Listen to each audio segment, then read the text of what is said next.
جی ناظرین، بریک کے بعد ہم آپ کو خوش آمدید کہتے ہیں، اور بریک سے پہلے ہم گفتگو کر رہے تھے مختلف جو عالم ہیں ان پر، اور کہ ان عالم میں کیا فرق ہے اور دوسری کائنات سے یہ عالم کیسے مختلف ہیں۔ تو چلتے ہیں مولانا صاحب کی طرف اور ان سے مزید جاننے کی کوشش کرتے ہیں۔ جی مولانا صاحب۔ جی میں عرض کر رہا تھا کہ لہٰذا یہ ساری جو کائنات ہے، اس کی ایک تو جو نقطہ اہم ہے، یہ سب کائنات کی وسعتیں، یہ کائنات کے اندر موجود جو کچھ ہے، یہ چلتے چلتے پھر ہم ایک نقطے پہ پہنچتے ہیں کہ کچھ ہستیاں ہیں جن کی وجہ سے یہ کائنات بنی ہے۔ پھر ان ہستیوں کو ہم معبود کی بارگاہ میں جھکتے ہوئے نظر آتے ہیں، وہ ہمیں اور اظہار یہ کرتے ہیں کہ پروردگارہ جو کچھ ہے وہ تو ہے۔ کہتے ہیں کہ الہی تو ہمارا معبود ہے، ہم اس پہ خوش ہیں، پروردگارہ جو کچھ ہمارے پاس ہے وہ تیرا۔ تو وہ جو بندگی اور عبودیت کا جو حقیقی تصور ہے وہ ان ہستیوں سے سمجھ میں آتا ہے، اور خدا کی بندگی کس طرح کرنی چاہیے۔ لہٰذا یہ نتیجہ نکلتا ہے کہ ساری کائنات عبد محض ہے، ساری کائنات مخلوق ہے، پاک پروردگار خالق ہے، اور ہم جب نبی و علی جیسے بندے اس کی بارگاہ میں جھکتے ہوئے اس کی تسبیح کرتے ہیں تو ہم کون ہیں، ہم کہاں کے ہیں کہ ہم اس کی بارگاہ میں نہ جھکیں۔ لہٰذا یہ درس عبودیت ہے، ایک بات۔ دوسری بات یہ ہے کہ یہ کائنات میں جو کچھ ہے بالآخر اس کی معرفت سے انسان کی کہ افق جو ہیں وہ روشن ہوتے ہیں، کہ یہ کائنات جس میں یہ اتنے عوالم موجود ہیں، یہ عالم ناسوت ہے، عالم ملکوت ہے، عالم یہ سارے البتہ میں عرض کروں گا، شاید یہ سوال بھی بنتا ہو کہ یہ عوالم کو جاننے کے زاویے مختلف ہیں۔ صحیح۔ یعنی ایک دفعہ یہ ہے کہ اس کی کریشن کے مراحل کون سے ہیں، اس میں ہم نے عرض کیا کہ 7 آسمان ہیں، پھر مثلاً اس حدیث میں تھا کہ کچھ عالم اور ہیں، پھر بالا تر اس کے حجابات ہیں، پھر حجابات سے اوپر کرسی ہے، کرسی سے اوپر جو ہے وہ عرش ہے، اور عرش کے اوپر جو ہے وہ اللہ کی ذات ہے۔ وہ یہ ہے کہ ایک ہی چیز کو دیکھنے کے زاویے جو ہیں وہ مختلف ہیں۔ فرض کریں آپ درخت ہے نا جی، اس کو ایک دفعہ آپ دیکھتے ہیں کہ اس کے پتے کتنے ہیں پتوں کے حساب سے، ایک دفعہ آپ دیکھتے ہیں کہ اس کے اندر جو پانی ہے، وہ جو سارا سسٹم ہے وہ کیا ہے، ایک دفعہ خالی اس کے رنگ پہ آپ بحث کرتے ہیں، ایک دفعہ یہ ہے کہ آپ اس کی کیا کہتے ہیں اس کے نقشے پہ بحث کرتے ہیں کہ ان پتوں کے اندر نقوش کون سے ہیں۔ لہٰذا یہ جو عوالم ہیں، یہ عوالم جو ہیں وہ اس کائنات کو جاننے کے مختلف زاویے ہیں۔ میں وہ حدیث سے تھوڑا سا آپ کی اجازت سے پڑھنا چاہوں گا۔ جی۔ بیان کی تھی کہ جناب جابر بن عبداللہ انصاری نے پیغمبر اسلام سے پوچھا، یا رسول اللہ، جناب امیر المومنین علی ابن ابی طالب علیہ السلام کی ولادت کے بارے میں سوال کیا، تو فرمایا کہ تو نے اس کائنات کے افضل مولود کے بارے میں سوال کیا ہے۔ سبحان اللہ۔ اس پہ حضور نے ارشاد فرمایا کہ میں اور علی جو ہے اللہ نے ہمیں خلق فرمایا اور ہمیں ایک موتی میں رکھا، وہ ایک در میں رکھا، اور وہ در جو ہے زمین سے جو ہے وہ تقریباً کیا کہتے ہیں 10 گنا بڑا تھا۔ اس میں ہم نے اللہ کی 1,00,000 سال تک تسبیح کی۔ سبحان اللہ۔ پھر اللہ نے اس کو جو ہے وہ تقسیم کیا 2 حصوں میں، نور تو ایک ہی تھا، 2 حصوں میں اس کو تقسیم کر کے ایک کو نبوت میں رکھا، ایک کو امامت میں رکھا۔ پھر اللہ نے 100 سمندر خلق کیے، علم، کرم، سخا، شفقت، فضیلت، فیاضی، شجاعت، حیبت، قدرت، عظمت، جبروت، کبریائی، ملکوت، جلال، نور، علو، عزت، کرامت، لطف، حکم، مغفرت، نبوت، ولایت۔ یہ حضور نے 24 سمندروں کا ذکر کیا، 100 سمندر۔ فرمایا کہ ہم ہر سمندر میں 7,000 سال تک میرا اور علی کا نور رہا، سبحان اللہ، تسبیح کرتے رہے، اللہ اکبر، سبحان اللہ۔ پھر اللہ نے قلم کو خلق فرمایا، قلم سے کہا کہ میری توحید لکھو، قلم 10,000 سال کے لیے مدہوش ہو گیا، ہوش آیا تو فرمایا لکھو لا الہ الا اللہ محمد رسول اللہ علی ولی اللہ۔ تو پوچھا، سوال کیا، پروردگار یہ 2 نام تیرے نام کے ساتھ کون ہیں؟ فرمایا کہ اگر یہ نہ ہوتے میں نہ تجھے خلق کرتا نہ کسی اور کو خلق کرتا۔ محمد میرا نبی ہے، خاتم الانبیاء ہے، علی میرا ولی ہے، میرے بندوں پر حجت ہے۔ پھر پوچھا کیا لکھوں؟ فرمایا میرے صفات لکھو۔ تو قلم نے جو ہے وہ اللہ کے اسماء و صفات 1000 سال تک اللہ کے اسماء و صفات لکھے۔ پھر اللہ نے میرے اور علی کے نور سے یہ ساری کائنات بنائی، اور یہ ساری کائنات آدم علیہ السلام کی تخلیق سے 2000 سال پہلے کی۔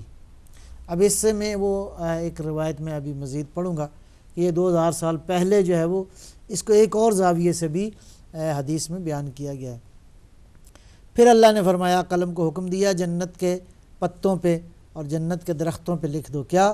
لا الہ الا اللہ محمد رسول اللہ علیہ ولی اللہ۔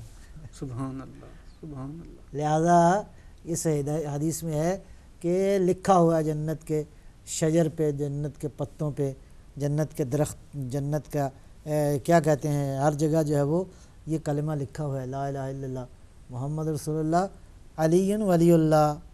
اس کے بعد فرمایا کہ اللہ نے میرے اور علی کے نور کو حکم دیا اور ہم ترتیب وار ان حجابات میں چلے گئے، عظمت، عزت، ہیبت، کبریائی، رحمت، منزلت، رفعت، سعادت، نبوت، ولایت، شفاعت کے حجابات میں ہم رہے۔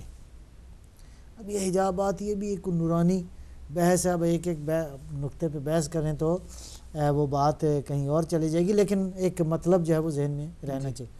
ان حجابات میں، ان نورانی حجابات میں ہم نے 2000 سال، ہر حجاب میں ہم 2000 سال رہے۔ سبحان اللہ، اللہ ہی جانے کیا حقیقتیں۔ پھر سال بھی کیا ہوں گے؟ ہاں جی، ہاں، اللہ نورانی اکبر، سال۔ کیا نورانیت ہوگی، اللہ ہی جانے۔ کیا کہتے ہیں کہ محمد کیا ہے اور خدا کیا ہے، علی کیا ہے، یہ ساری، اسی لیے پیغمبر نے فرمایا نا، یا علی جو ہے آپ کی معرفت میرے اور اللہ کے علاوہ کوئی نہیں رکھتا، بے شک۔ میری معرفت آپ کے اور اللہ کے علاوہ کوئی نہیں رکھتا، اور اللہ کی معرفت بھی اسی طرح، جو معرفت انہیں ہے اس کائنات میں کسی اور کو نہیں ہے۔ اب یہ دیکھیں اتنی عظمتوں کے باوجود کہتے ہیں کہ پروردگار ہم تیرے عاجز بندے ہیں، پروردگار ہم فقیر ہیں، تو غنی مطلق ہے۔ فرمایا کہ جابر تمہیں معلوم ہونا چاہیے کہ اللہ نے یہ سب کچھ میرے اور علی کے نور کو پیدا کیا تو کچھ بھی نہیں تھا، جب یہ اللہ نے اس کے بعد پھر فرشتوں کو پیدا فرمایا، کیا کہتے ہیں، اور فرشتوں نے ہماری تسبیح کو سن کے جو ہے وہ تسبیح جو ہے وہ کی ہے۔ اچھا، پھر آدم علیہ السلام میں روح پھونکی اللہ نے، اور آدم سے کہا کہ یہ ذرا عرش کی طرف دیکھو، تو آدم علیہ السلام نے دیکھا تو وہاں ایک کلمہ لکھا ہوا تھا عرش پہ، سبحان اللہ، کیا؟ لا الہ الا اللہ محمد رسول اللہ نبی الرحمہ علی مقیم الحجہ من عرفہما زکا و طابہ ومن جہلہما لعن و خوابہ۔ لا الہ الا اللہ محمد رسول اللہ، نبی الرحمہ، محمد کون ہے؟ نبی رحمت ہیں، علی کون ہے؟ مقیم الحجہ، اللہ کی قائم حجت ہے، حجت قائم جو ہے وہ علی کی ذات ہے۔ جس نے ان دونوں کی معرفت حاصل کی وہ پاک ہو گیا، وہ کامیاب ہو گیا، اور جو ان کی معرفت جس نے حاصل نہیں کی وہ بہرحال کیا کہتے ہیں وہ ناکام ہو گیا اور ملعون ٹھہرا۔ جب اللہ تعالیٰ نے آدم علیہ السلام کو پیدا کیا، روح پھونکی، تو نبی و ولی کے نور کو آدم کی صلب میں مقرر فرما دیا۔ تو اب ہوا یہ کہ آدم علیہ السلام آگے تھے اور فرشتے پیچھے پیچھے تھے، سبحان اللہ، سبحان اللہ، اس نور مقدس کی وجہ سے۔ اور پھر جو ہے وہ کیا کہتے ہیں، اللہ نے فرمایا کہ یہ سارے تیرے پیچھے پیچھے ہوں گے۔ بہرحال میں مختصر کرتا ہوں کہ آدم علیہ السلام نے پھر دوبارہ درخواست کی تو اللہ نے آدم علیہ السلام کی پیشانی میں نور نبی اور نور مصطفیٰ اور نور علی علیہ السلام کو منتقل کر دیا، اور یہ سلسلہ چلتا رہا۔ اس کے بعد کہتے ہیں کہ فرشتوں کو اللہ نے آدم علیہ السلام کو سجدے کا حکم دیا، تو یہ سجدہ جو ہے وہ بنیادی طور پر میرے اور ہمارے نور جو ہے وہ پھر کہتے ہیں اللہ تعالیٰ نے ان 5 انگلیوں میں 5 تن کے نور کو رکھا۔ سبحان اللہ، تو آدم علیہ السلام ہمیشہ ہاتھ سامنے ہوتا تھا تو 5 تن کی زیارت کرتے تھے سبحان اللہ۔ اللہ اکبر، اللہ تعالیٰ نے مجھے مطلب ایک انگشت میں رکھا، علی کو دوسرا، علی کا نور قرار دیا۔ بہرحال یہ سارے نورانی سلسلے ہیں۔ آدم علیہ السلام نے عرض کیا میرے آقا و مولا پروردگار یہ کیسا نور ہے؟ اللہ نے فرمایا یہ میری مخلوق میں سے پسندیدہ ترین نور فرد محمد کا ہے۔ پھر اللہ نے باقی انوار کا جو ہے وہ تعارف کروایا، علی کا تعارف کروایا، زہرا کا، حسنین علیہ السلام کا۔ تو آدم علیہ السلام نے بالآخر جو ہے وہ انہی انوار کا واسطہ دیا اور حضرت آدم علیہ السلام کی توبہ جو ہے وہ قبول ہوئی۔ تو یہ ایک حدیث ہے۔ اب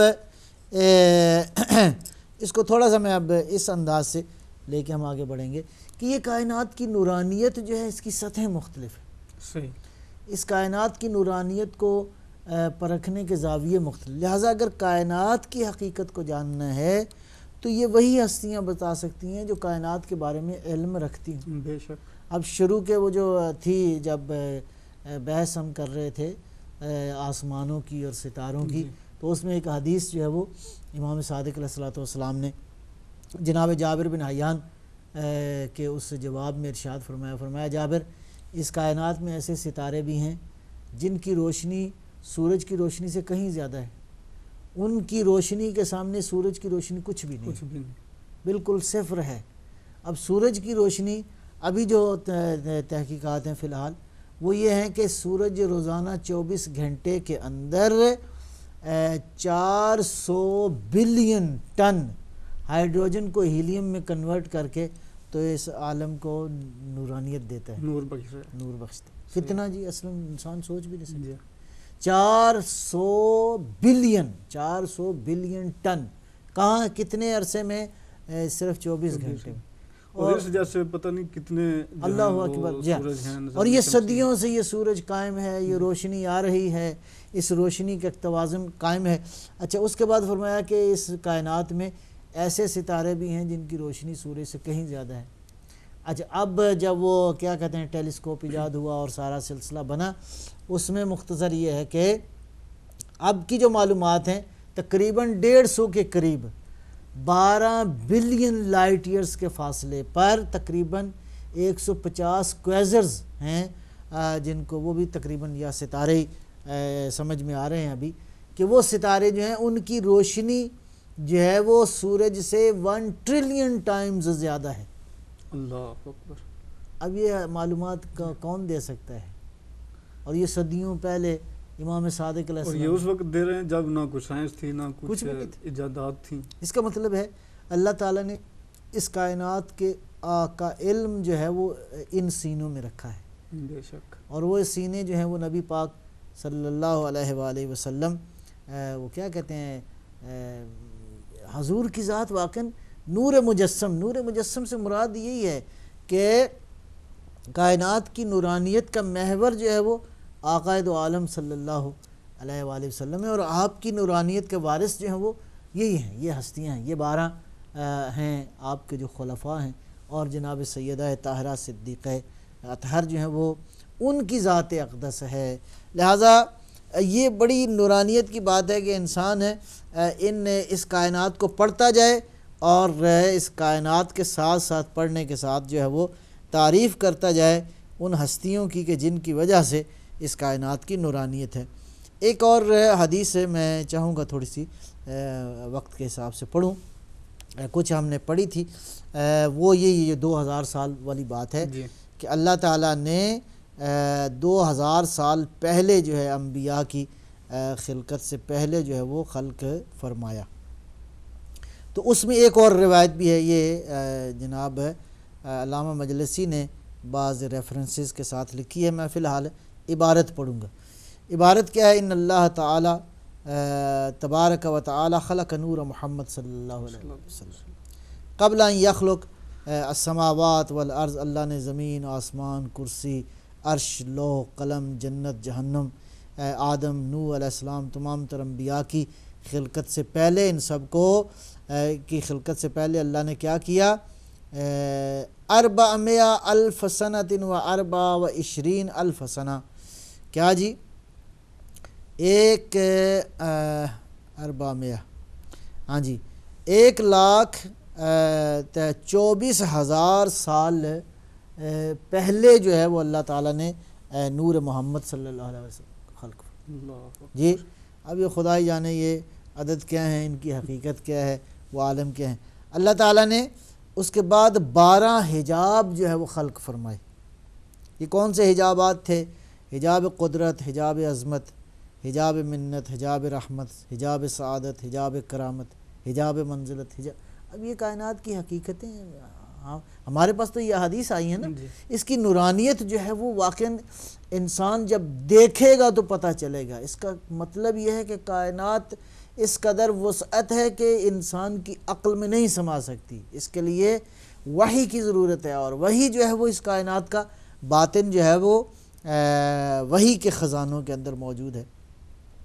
حجاب رحمت، حجاب سعادت، حجاب کرامت، حجاب منزلت، حجاب ہدایت، حجاب نبوت، حجاب رفعت، حجاب حیبت، حجاب شفاعت۔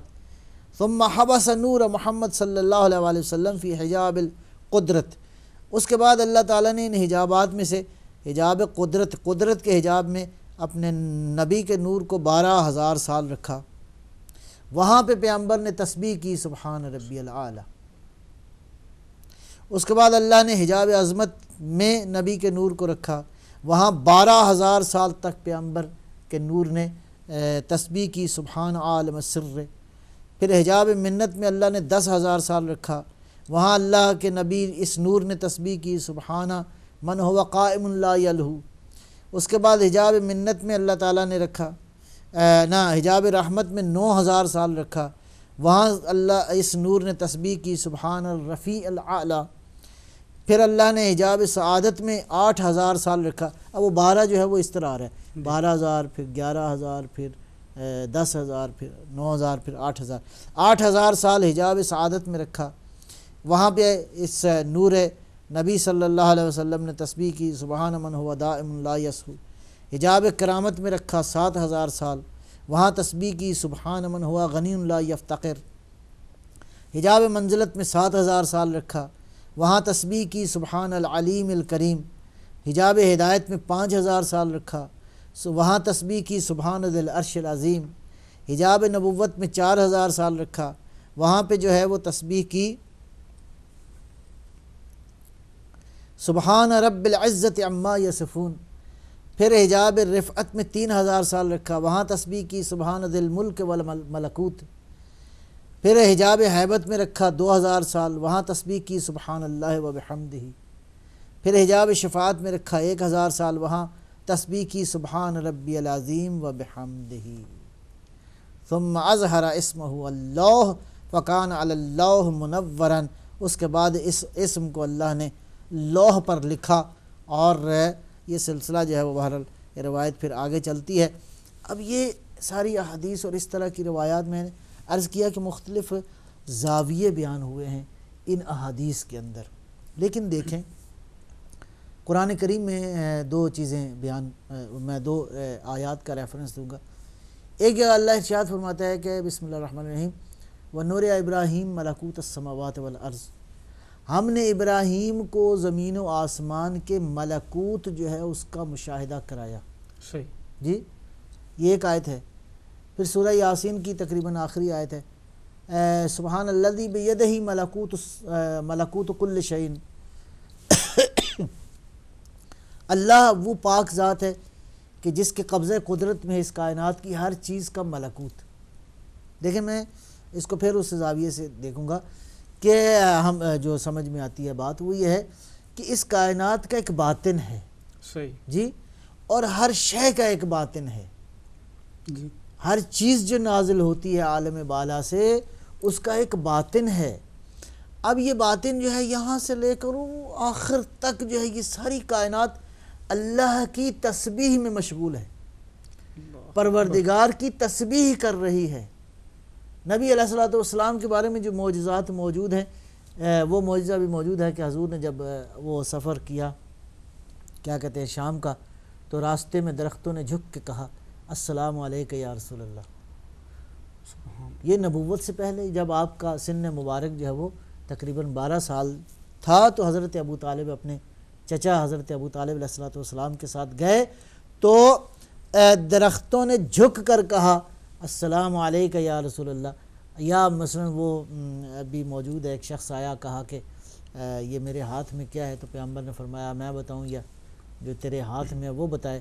تو جب حضور نے یہ فرمایا تو ان پتھروں نے، سنگریزوں نے کلمہ پڑھنا جو ہے وہ تسبیح کرنا شروع کر۔ اچھا، اب یہ اس کا مطلب یہ ہے کہ اس کائنات کا ایک باطن ہے، اور وہ باطن جانتے ہیں وہی جن کا باطن کائنات کے باطن سے متصل ہے۔ سبحان اللہ۔ ان کے باطن میں کائنات کا باطن ہے۔ اب یہ ساری باتیں جو ہیں وہ ہم کر رہے ہیں، یہاں پہ دو مرحلے میں گفتگو ہے۔ ایک مرحلہ یہ ہے کہ اس کائنات کی انسان معرفت حاصل کرے، اپنی معرفت حاصل کرے، اور اس کے ساتھ ساتھ ان ہستیوں کی معرفت حاصل کرے جن ہستیوں نے کائنات میں خدا کی تسبیح سکھائی ہے۔ صحیح۔ اچھا، اب یہ ساری معرفتوں کا نتیجہ بالآخر کون سی معرفت ہے؟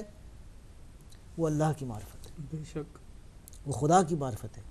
اور یہ جو حدیث موجود ہے، من عرف نفسہ فقد عرف ربہ، جس نے اپنے آپ کو پہچان لیا اس نے اپنے رب کی معرفت حاصل کر لی، اپنے رب کا عرفان حاصل کر لیا۔ اس کا مطلب یہ ہے کہ اس وجود بشر کے اندر بھی خداوند عالم نے ایک وسیع و عریض کائنات چھپا کے رکھی ہے۔ اللہ اکبر۔ ایک کائنات سے جو وسیع کائنات ہے پاک پروردگار نے اس وجود بشر میں رکھی ہے۔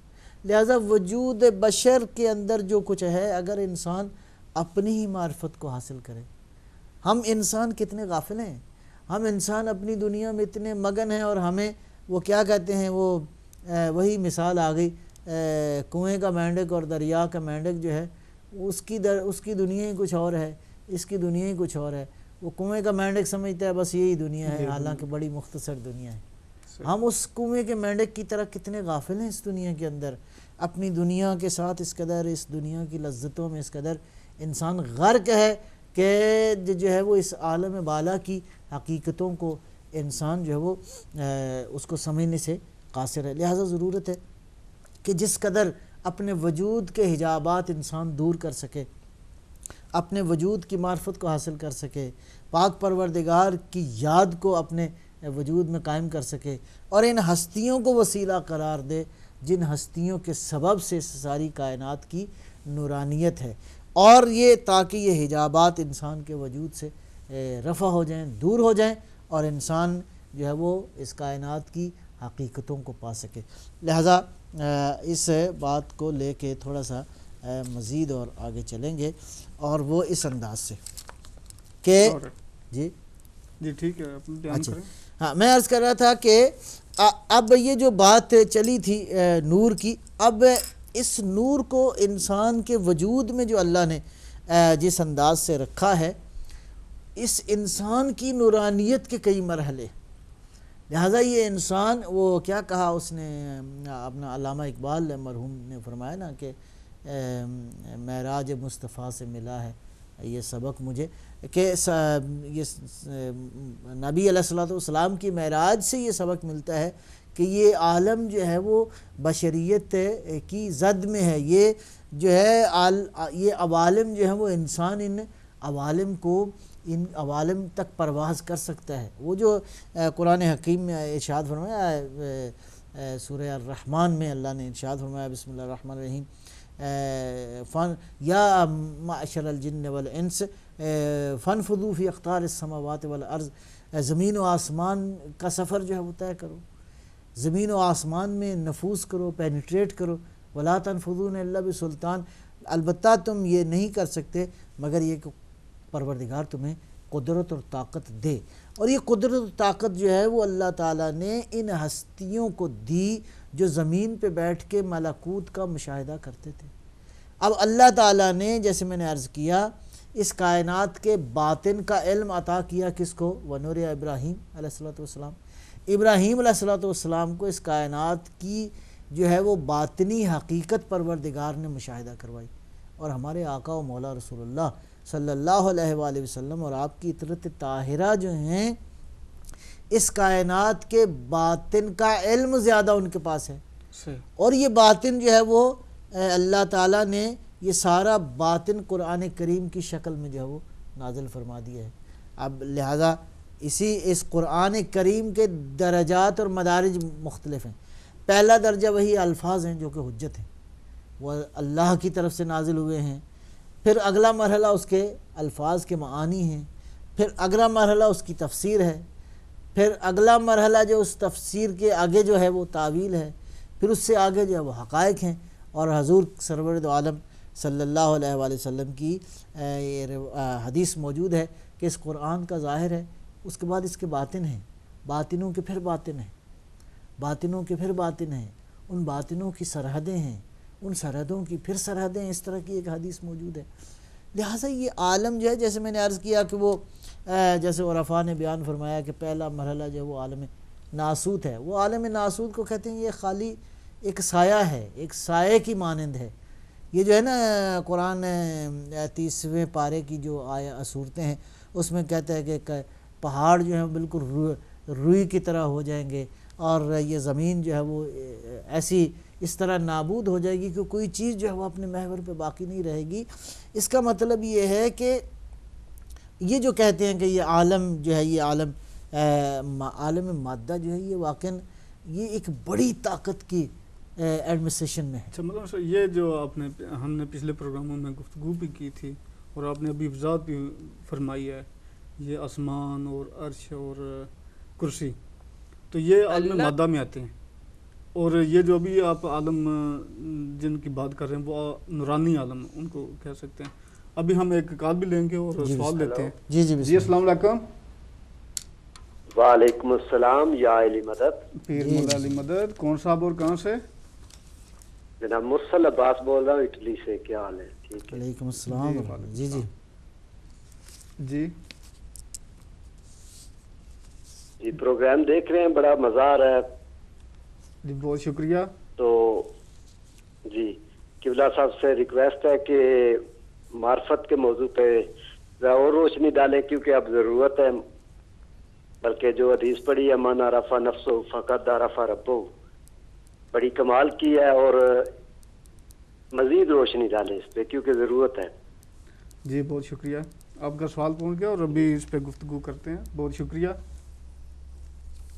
جی مولانا صاحب جی، وہ آپ نے جو سوال کیا ہے اور اس کے بعد پھر یہ سوال کو بھی عرض کرتا ہوں کچھ، وہ یہی ہے کہ دیکھیں میں عرض کروں گا کہ یہ جو یوں کہیں کہ یہ جو 7 آسمان ہیں، اور اس کے بعد پھر اگر روایات کے مجموعی مطالب کو دیکھا جائے تو اس کے بعد پھر پیغمبر نے فرمایا کہ اس کے بعد زندگی کا سمندر ہے، پھر ظلمت کا سمندر ہے، زندگی کا سمندر ہے، نور کا سمندر ہے، پھر حجابات ہیں، پھر جنت الماوا کا ذکر ہے۔ ایک اور کال لیں جی بسم اللہ۔ اکٹھا۔ جی السلام علیکم۔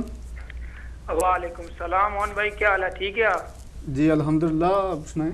ٹھیک ہے جی نجم الحسن صاحب، آپ کی خدمت میں بہت بہت سلام۔ علیکم السلام ورحمۃ اللہ وبرکاتہ۔ ماشاءاللہ بہت اچھا پروگرام ہے، میں اس پروگرام میں پہلی دفعہ حاضر ہوا ہوں، کیونکہ یہ اتنی ڈیپ کی باتیں، اللہ تعالیٰ آپ کے علم عمل میں برکت فرمائے۔ تو ماشاءاللہ بہت اچھی گفتگو آپ فرما رہے ہیں، یہ وقت کی بہت بڑی ضرورت ہے مولانا صاحب۔ تو یہ پروگرام دیکھتے دیکھتے مجھے ایک بات یاد آ گئی مولانا صاحب، کہ آج کی دنیا میں جو دنیا گزر رہی ہے، یہ سائنس کے اوپر اتنا انحصار کرتی ہے، سائنس نے یہ کیا، سائنس نے وہ کیا، لیکن پڑھے لکھے لوگ، اتنے بہت پڑھے لکھے لوگ بھی جو معصوم علیہ السلام ہے، سرکار دو عالم صلی اللہ علیہ وسلم سے لے کر جتنے ائمہ معصوم ہیں، ان کی حدیثوں کو غور نہیں کرتے اور نہیں سوچتے کہ جب ان لوگوں نے جو کچھ فرمایا تھا تب یہاں نہ سائنس تھا، نہ بجلی تھی، نہ ٹی وی تھا، کچھ بھی نہیں تھا، تو پھر بھی یہ مسلسل آپ صلی اللہ علیہ وسلم اور آپ کے ائمہ معصوم علیہ السلام کی فرمامین پر یا علم غیب پر یا کہیں باتوں پر اب بھی جو ہے نا دھیان نہیں دیتے، اور اب بھی وہ سراسر مکر جاتے ہیں، نہیں جی یہ بات نہیں ہو سکتی۔ تو سائنس کے اوپر یہ لوگ زیادہ انحصار کرتے ہیں۔ تو اللہ تعالیٰ سے دعا ہے کہ ہمیں ان ہستیوں کی ہر بات کو سمجھنے کی توفیق اور ہمت عطا فرمائے۔ یہ ہستیاں ہماری سمجھ سے بہت دور ہے مولانا صاحب، اللہ تعالیٰ آپ کے علم عمل میں برکت عطا فرمائے، اور اللہ تعالیٰ ہدایت ٹی وی کو بھی ترقی عطا فرمائے اور ہمیں سمجھنے کی توفیق اور ہمت عطا فرمائے۔ دعاؤں میں یاد رکھیے گا۔ جی شکریہ، اور آپ نے بہت اچھا نقطہ جو ہے وہ اٹھایا۔ جی مولانا صاحب جی، تو میں یہ عرض کر رہا تھا کہ یہ زاویے مختلف ہیں۔ جی اب یہ جو اللہ نے فرمایا سبحان الذی بیدہ ملکوت کل شیء، ملکوت میں نے عرض کیا بنیادی طور پہ ایک عالم باطن ہے جس کی وجہ سے یہ ساری کائنات کنٹرول ہو رہی ہے. اس کی مثال میں اس دنیا میں دیتا ہوں جی. وہ ہمارے انہوں نے عزیز نے بھی اشارہ کیا ہے جی. کہ سائنس در حقیقت یہ عقل اللہ نے دی ہے اور جو ظاہر عالم غیب سے اللہ نے یہ عطا فرمائی ہے, صحیح. اور اس کے ذریعے انسان یہ کائنات کے رازوں کو منکشف کر رہا ہے. وحی کا جو عالم ہے وہ اس سے بالا تر ہے, بے شک. وہی اس سے طاقتور ہے عقل سے. عقل ایک مرحلے پہ جا کے ساکت ہے, عقل ایک مرحلے تک جاتی ہے, آگے نہیں جا سکتی. یہ جو ہستیاں ہیں یہ وحی کا ظرف ہیں, معدن الوحی والتنزیل ہیں, یہ وحی الہی. اور وحی کا جو ہے سلسلہ اللہ نے فرمایا کہ وحی ساری کائنات میں ہم نے وحی کر دی ہے. اب یہ کائنات کی جو وحی ہے در حقیقت یہ کائنات کا ایک باطن. میں مثال یہاں سے دیتا ہوں. آج آپ دیکھیں کہ ٹیکنالوجی کے ذریعے آپ کتنی چیزوں کو کنٹرول کرتے ہیں. صحیح. جی, سیٹلائٹ کے ذریعے آپ اس عالم کو دنیا کنٹرول کر رہی ہے نہیں کر رہی. جی.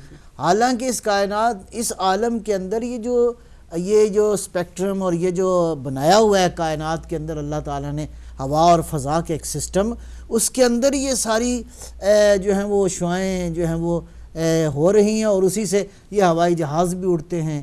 یہ آج سیٹلائٹ کے ذریعے آپ لاکھوں چیزوں کو کنٹرول کر رہے ہیں. اس کا مطلب یہ ہے کہ ایک عالم ہے جو آنکھوں سے نظر نہیں آتا اور اللہ تعالیٰ اسی کے ساتھ کنٹرول کر رہا ہے. بے شک. جی, آج کم از کم یہ تو سمجھ میں آیا. اور کیا کہتے ہیں, اب ضرورت ہے کہ ہم سمجھیں ان ہستیوں کو جو کہ اللہ کی وحی کا اللہ تعالیٰ نے ان کو اپنا خزانہ جو ہے وہ قرار دیا ہے. صحیح. اچھا جی, تو انشاءاللہ بات اب ہوتی رہے گی. اب وقت ہے میں اس سوال کا جواب دے. 2 منٹ ہیں ہمارے پاس. اچھا, وہ اپنا جو آیا تھا معرفت کے موضوع کے حوالے سے انشاءاللہ اس پہ مزید بات بھی کریں گے, لیکن میں مختصراً وقت کے حساب سے عرض کروں گا کہ یہ ساری کائنات کی وسعتیں جو ہیں وہ اس کا آغاز یوں ہی ہوتا ہے کہ انسان اپنے آپ کو پہچانے. انسان مادہ نہیں ہے, میں عرض کروں انسان فزکس نہیں ہے, فزیکل نہیں ہے. اللہ نے اسی فزکس کے اندر ایک بہت ہی نورانی چیز رکھی ہے, وہ انسان کی اپنی روح ہے.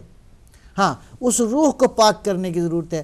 جتنی پاک ہوتی جائے گی یہ روح آئینہ بن جائے گی اور اس آئینے کے اندر انسان ساری کائنات کو دیکھنا شروع کر دے گا. آپ اس آئینے کو جتنا صاف کریں گے, اس کا گرد و غبار اتار دیں گے, یہ آئینہ اتنا پاک اور صاف ہو جائے گا کہ اس میں ساری کائنات آپ دیکھ سکیں گے. صحیح بات. اس آئینے کو پاک کرنے کی ضرورت ہے. اس آئینے پہ بہت ساری غلاظتیں ہیں, بہت ساری چیزیں, گرد و غبار. وہ گرد و غبار کیا ہے؟ وہ ہماری جہالت ہے, ہمارے برے اعمال ہیں, ہماری غفلتیں ہیں, یہ ساری چیزیں ہیں. لہٰذا اس کو ضرورت ہے کہ اس غبار کو انسان ہٹائے, اور یہ جیسے جیسے ہٹاتا جائے گا انسان عالم نور کے ساتھ متصل ہو جائے گا.